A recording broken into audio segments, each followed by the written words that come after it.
दिल्ली विधानसभा चुनाव की वोटिंग संपन्न हो चुकी है और न सिर्फ वोटिंग संपन्न हुई बल्कि वोटिंग संपन्न होते ही एग्जिट पोल आ चुके हैं और 9 एग्जिट पोल अब तक सामने आ चुके हैं। 9 एग्जिट पोल्स के आधार पर अगर हम बात करें तो दिल्ली में एक बार 27 सालों के बाद भारतीय जनता पार्टी की सरकार बनने जा रही है, ऐसा एग्जिट पोल के अनुसार देखने को मिल रहा है। अपने वीडियो में हम पूरा विश्लेषण सहित बात करने वाले हैं कि किन 9 एजेंसीज ने अब तक एग्जिट पोल का सर्वे दे दिया है, उसके रिजल्ट अभी आने बाकी हैं। अब हम एक एक करके आपको सभी एजेंसीज के सर्वे बताएंगे। अब तक 9 कंपनीज की तरफ से एग्जिट पोल आ चुके हैं। 9 में से जो सर्वे का एवरेज निकल करके आ रहा है वो भारतीय जनता पार्टी की सरकार बनाते हुए दिख रहा है। नरेंद्र मोदी का करिश्मा एक बार दिल्ली के अंदर आपको देखने को मिल सकता है।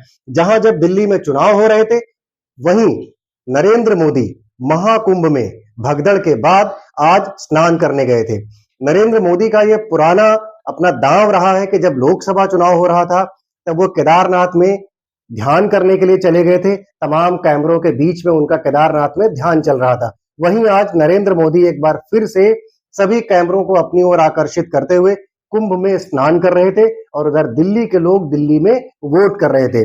अब बारी है एक एक करके हम आपको यह बताते हैं कि किन किन सर्वे एजेंसीज ने दिल्ली के चुनाव पर सर्वे किया है और वो किसकी सरकार बना रहे हैं। सबसे पहले हम बात करेंगे वी प्रिसाइड की। वी प्रिसाइड ने जो सर्वे किया है उसके अनुसार आम आदमी पार्टी को 46 से 52 सीटें मिल रही हैं और वहीं भारतीय जनता पार्टी को 18 से 23 सीटें मिलने का अनुमान है और सिर्फ कांग्रेस को 1 सीट मिलने का अनुमान है वी प्रिसाइड के अनुसार। अगर दूसरी सर्वे एजेंसी माइंड ब्रिंक के अनुसार बात करें तो 44 से 49 सीटों पर आम आदमी पार्टी को जीत मिलने की आशंका है। वहीं बीजेपी को सिर्फ 21 से 25 सीटों पर जीत मिल सकती है और कांग्रेस को सिर्फ 1 सीट ऐसी है जहां पर जीत मिल सकती है। अब ये वही 2 एजेंसीज का सर्वे है जो आम आदमी पार्टी की सरकार बनाता हुआ दिख रहा है। बाकी की 7 एजेंसीज का सर्वे सीधे सीधे आम आदमी पार्टी को बाहर कर रहा है सत्ता से दिल्ली की और बीजेपी को सत्ता पर स्थापित कर रहा है। हम बात करते हैं मैट्रिक्स की। मैट्रिक्स सर्वे एजेंसीज ने 32 से 37 सीटें दी है आम आदमी पार्टी को और बीजेपी को 35 से 40 सीट यानी पूर्ण बहुमत देते हुए दिखाई दे रहे हैं और कांग्रेस को सिर्फ 1 सीट देते हुए दिखाई दे रहे हैं। वहीं अगर हम बात करें चाणक्य स्ट्रेटेजीज की तो 25 से 28 सीट वो आम आदमी पार्टी को दे रहे हैं, 39 से 44 सीटें वो बीजेपी को दे रहे हैं और कांग्रेस को 2 से 3 सीटें मिल रही हैं। पोल डायरी के अनुसार अगर बात करें तो 18 से 25 सीटें वो सिर्फ आम आदमी पार्टी को दे रहे हैं। सबसे कम सीटों पर समेट रहे हैं ये आम आदमी पार्टी को और 42 से 50 यानी प्रचंड जीत का दावा पोल डायरी का बीजेपी को लेकर के है। 0 से 2 सीट कांग्रेस को वो दे रहे हैं। इसके अलावा जेवीसी एजेंसीज का जो सर्वे है वो 22 से 31 सीट आम आदमी पार्टी को दे रहा है, यानी इसका मतलब आम आदमी पार्टी की सरकार ये भी नहीं बना रहे हैं और 39 से 45 सीटें देकर बीजेपी को सत्ता में स्थापित कर रहे हैं जेवीसी एजेंसी और कांग्रेस को सिर्फ 2 सीटें मिलती हुई दिखाई दे रही हैं। वहीं पीपल इनसाइड सर्वे एजेंसी जो है उसने 25 से 29 सीटें आम आदमी पार्टी को दिया है और 40 से 44 सीटें बीजेपी को दिया है और 0 से 1 सीट यानी सिर्फ 1 सीट पर वो कांग्रेस को स्थापित कर रहे हैं, उनकी जीत बता रहे हैं वो।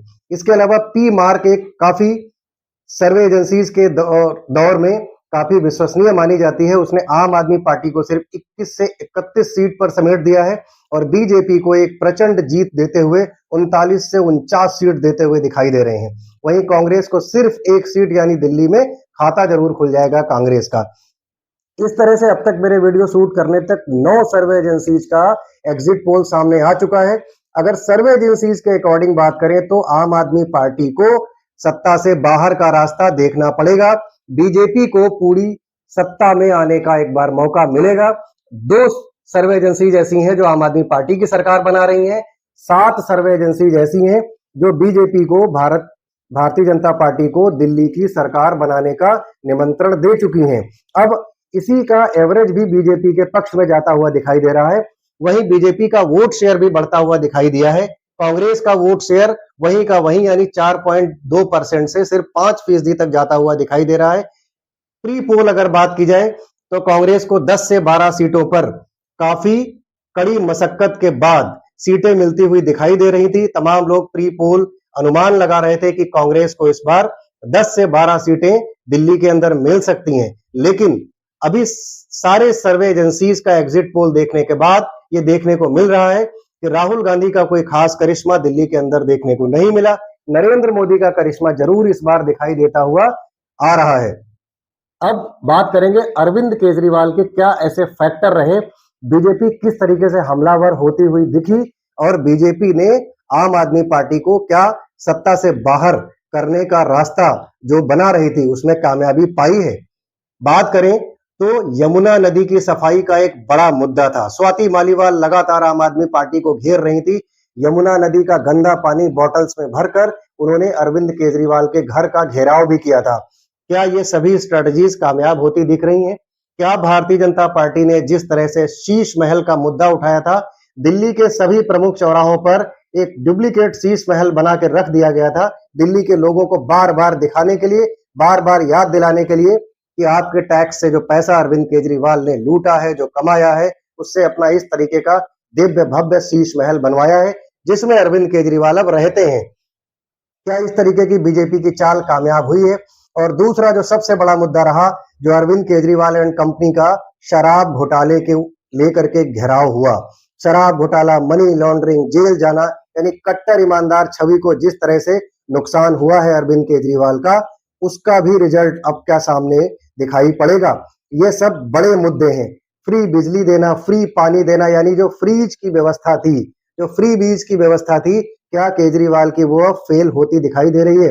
क्या जो दिल्ली का शिक्षा मॉडल जो कहते थे केजरीवाल कि वर्ल्ड क्लास एजुकेशन मॉडल हमने स्थापित किया है, मोहल्ला क्लिनिक बनाकर वर्ल्ड क्लास हेल्थ सिस्टम की वो बात करते थे कि दिल्ली के गरीब लोगों को हम फ्री में एक आधुनिक शिक्षा और आधुनिक स्वास्थ्य उपलब्ध करा रहे हैं। क्या उन सभी चीजों को दिल्ली के लोगों ने नकार दिया है?